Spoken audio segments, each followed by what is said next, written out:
Have a blessed Easter Sunday, everyone. Sumainyo nawa ang pagpapala, ang habag at kapayapaan ng Diyos Ama at kay Jesus Christ na ating Panginoon. John 20 verse 29, sinabi sa kanya ni Jesus, naniniwala ka na ba sapagkat nakita mo ako? Mapalad ang mga naniniwala kahit hindi nila ako nakita. Sinabi ito ng Panginoong Hesus kay Thomas. Si Thomas ay isa sa 12 disciples. Noong gabing nagkakatipon ang mga alagad na pakita sa kanila ang Panginoon pagkatapos niyang mabuhay muli. Ngunit wala roon si Thomas. Later on, sinabi ng mga alagad kay Thomas na napakita sa kanila ang Panginoon, ngunit hindi siya naniwala.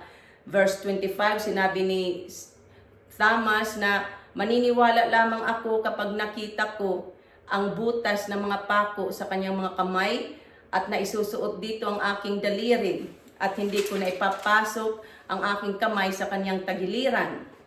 Iyan ang sinabi ni Thomas, hindi siya naniwala, nag-alinlangan siya. Okay, after 8 days, nagkatipon ulit ang mga alagad at napakita ulit sa kanila ang Panginoong Hesus. Verse 26 to 29, sinabi ng Panginoon sa kanila, sumainyo ang kapayapaan. Saka sinabi niya kay Thomas, tingnan mo ang aking mga kamay, ilapit mo rito ang iyong daliri, ipasok mo ang iyong kamay sa aking tagiliran. Sinabi ng Panginoon kay Thomas, huwag kang mag-alinlangan, maniwala ka na. At sinabi ni Thomas sa kanya, Panginoon ko at Diyos ko.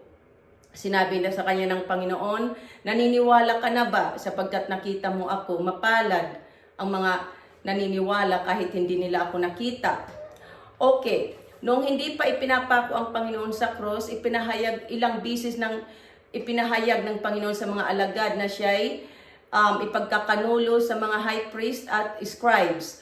Hahatulan siya ng kamatayan at ibibigay sa mga hintil. Siya'y tutuyain, hagupitin at ipapako sa cross. Ngunit siya'y muling mabubuhay sa ikatlong araw. Matthew 20 verse 17 to 29. So noong kasama pa nilang Panginoon, nung nabubuhay pa siya sa katawan, ipinaliwanag na ito sa kanila ng Panginoon. Ipinahayag ito sa kanila, ngunit nang mangyari na ay nahirapan na silang maniwala. Ito'y dahil hindi pa nila natatanggap ang Espiritu Santo. Sinasabi sa John 3 verse 39 na hindi pa nila natatanggap ang Espiritu Santo sapagkat hindi pa nagaganap ang pagkamatay at muling pagkabuhay ng Panginoon. Sa Acts 1 verse 8 nasusulat na bibigyan kayo ng kapangyarihan pagbaba sa inyo ng Espiritu Santo. Ang Espiritu Santo ay pinagkaloob na ito sa atin na susulat sa Romans 5 verse 5 na ang pag-ibig ng Diyos ay ibinuhos sa ating mga puso sa pamamagitan ng Espiritu Santong ipinagkaloob na sa atin.